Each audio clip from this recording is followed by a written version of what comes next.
Autoline Daily is brought to you by Bridgestone, passion for excellence. Here are today's top headlines. President Obama supports the American auto industry, but the American people do not.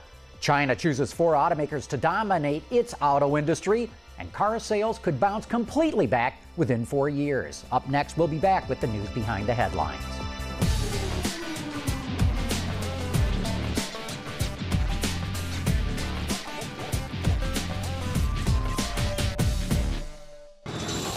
This is Autoline Daily for Wednesday, February 25, 2009, and now the news.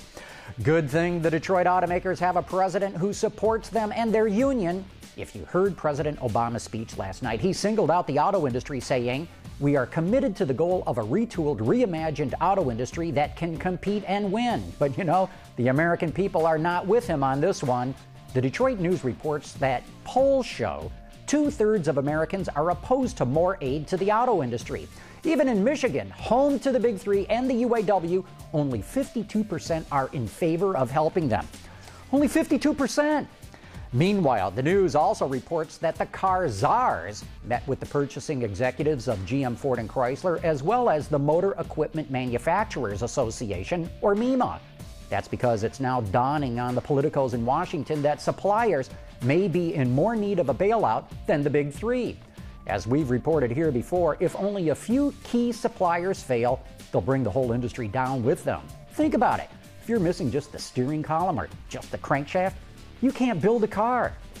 As we reported yesterday, several European countries instituted a cash for clunkers program to encourage new vehicle sales, and it is boosting sales.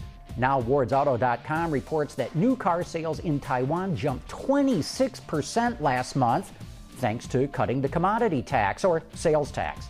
I see a pattern here. Help the car companies by helping people buy cars.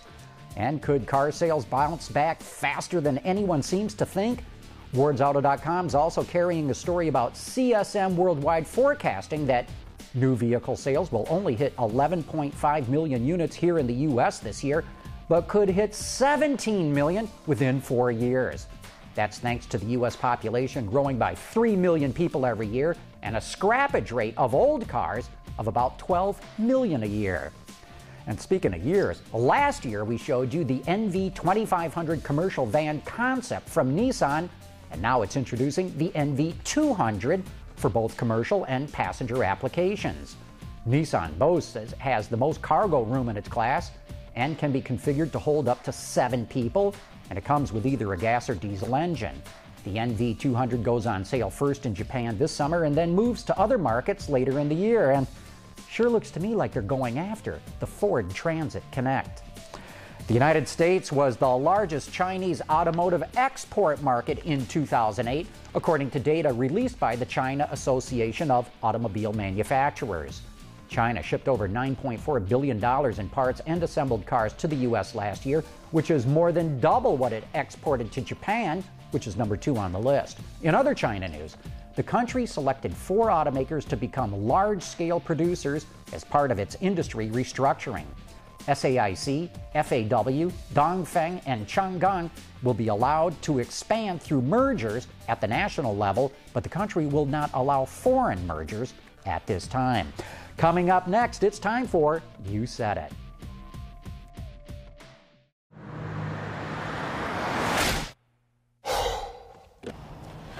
Changing tires out here could be dangerous, but with these tires, I don't need to worry. Bridgestone. And now it's time for some of your feedback. This is You Said It, where, of course, every day we get dozens of comments and questions from you, our viewers. You Said It gives me a chance to respond. Ed Miller from Honda saw our report on how Ford killed torque steer with its new Revo knuckle and wrote in to say, "Hey John, if torque steer is dead, will there be a funeral? If so, which cars would you expect to see in the torque steer funeral parade?" Well, Ed, the worst torque steer I ever experienced was with the Saab 9.3 Viggen. It had so much torque steer you could go around corners with your hands off the wheel.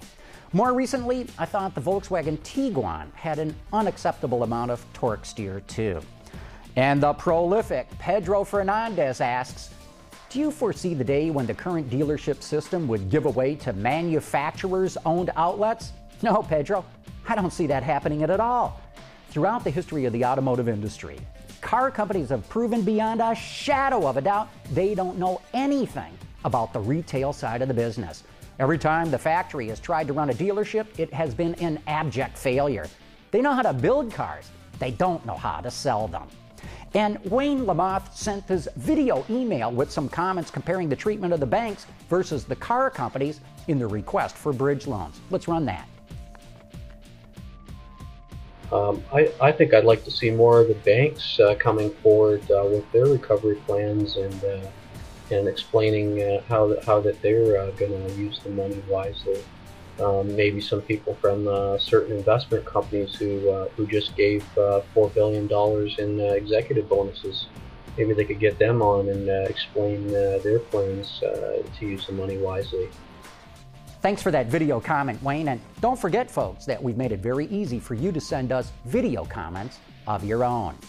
You know, Autoline Daily reaches a wide audience ranging from top decision makers in the industry to everyday consumers. They all have one thing in common. They love the auto industry, the cars it makes, and the technology that goes into them. We have thousands of viewers from 140 different countries in the world. If you'd like to advertise your company or product to these people, contact our Director of Sales, Jim Moskis, using the info on your screen, or click Contact Us at AutolineDetroit.tv. And that's it for today's top news in the global automotive industry. Thanks for watching. We'll see you tomorrow.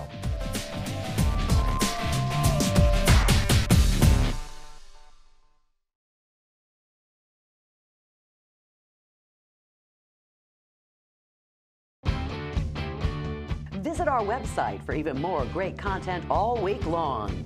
Autoline Extra, John's Journal, podcasts, and even more. So click over and get the inside view at AutolineDetroit.tv.